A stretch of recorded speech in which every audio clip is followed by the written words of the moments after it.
What what's good, YouTube? This your man Spill Dog. Man, I've been listening to the comment section. I've been hearing some crazy, getting some real weird, crazy comments.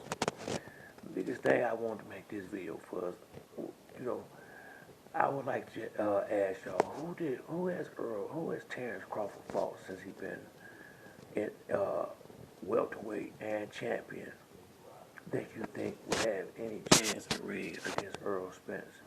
And then the next question I would answer, do you know do who has Earl Spence fought that you think might have a chance to beat Terrence Crawford? I would say Danny Garcia might be got a chance. I would have to see Crawford beat him. I can't just say he could beat Danny. They 1-1 in the amateurs. I can't just say Crawford to beat Ugas. I know a lot of people probably gonna say it, but the truth of the matter is he could have had the opportunity to do it. He lost to him twice in the amateurs. Now, I wouldn't say Mikey Garcia because Terrence already beat Mikey Garcia in the amateurs, but at the time that Earl fought him and he was considered pound for pound one of the best, I can't say he wouldn't have gave Crawford a run for his money. I can't say Lamont Peterson wouldn't have gave him a run for his money. So if you look at the competition that both fighters have fought since they've been champion in this division, it really not very close. I don't think none of y'all believe Mean Machine or none of them had any shot against Earl Spence, and I'm sure he would have knocked all of them out. So Earl has been on the same level. He ain't never changed his level as far as who he fight. He has tried to fight the best guys at that level. Now, when one of the guys said Earl said he was gonna clean up his side of the street, Crawford was gonna clean up his. Okay, that is true, but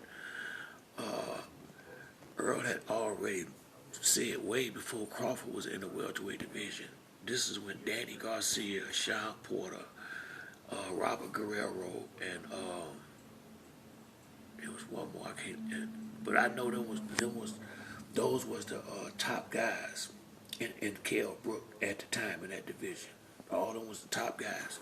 Sean, Kell, Danny Garcia, Earl was the young guy coming up. All them dudes was established. Had all been champion at 140 pounds. They was all working on being two division champions at the time.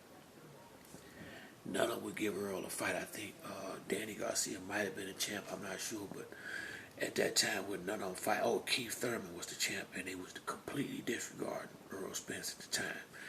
He had to go to England in a hostile environment and beat Kell Brook to get his welterweight title.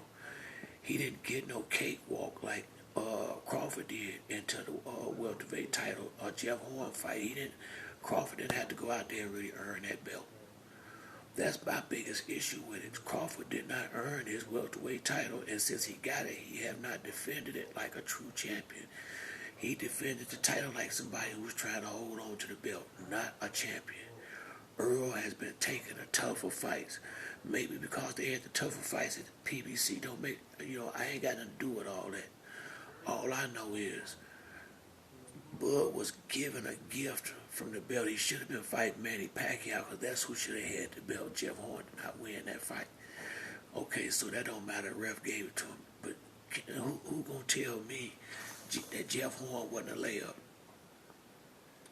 I mean, you couldn't get an easier fight to get a welterweight title. Who had a tougher chance of getting the belt? Spence going to England and fighting Kell Brook, or Crawford going to Australia fighting Jeff Horn. I mean, everybody know. Ain't nobody heard from Jeff Horn since Crawford beat him. Kell Brook was still around years later. That's why Crawford fought him. See what I'm saying? Ain't nobody heard another word about Jeff Horn because he was garbage. Bud did not earn that belt. And I can't say he defended it like no champion. He defended it like a guy trying to hold on to the belt for one fight. Is how he defended it. Carefully picking guys that he knew he could beat. He knew he was going to beat Benavidez. He knew he could beat Mean Machine. He knew he could beat Amir Khan. Those are layups. That ain't defending your title like no champion. That's why the pay-per-view sales was garbage. See, you can't fool the people spending money. See, you can just look at pay-per-view sales and tell who been fighting what. People ain't gonna miss no good fight, but ain't nobody tripping about missing no fight with Terrence Crawford and Mean Machine, or a fight with Terrence Crawford and Amir Khan, who was washed up. That ain't making no noise. That's Crawford trying to get a good name on his resume that's washed up. Kell Brook, by the time Crawford fight was pretty much done, he was hanging around for that Amir Khan fight. What's the other dude? Sean Porter was on his way out the door. He was more concerned about commentating fights than getting ready to fight Bud and talking about friends and all that kind of shit. He can go in there giving it his 100%. He didn't train 100% in training camp. He just won't say it. His daddy did. So that's why I say the rude awakening gonna be on Crawford's side, not Spence. And some of you guys, y'all may find yourself sorely disappointed when he look like all the rest of them when Spence get him in the ring, because Spence has not once dipped his level down. He has stayed right at the top level all the time. He has not took no layup fights. And it's gonna show when they fight on the 29th of July. But that's it for me on this video. If you like the video, hit the like or subscribe. Till the next time, it's your man Spill Dog.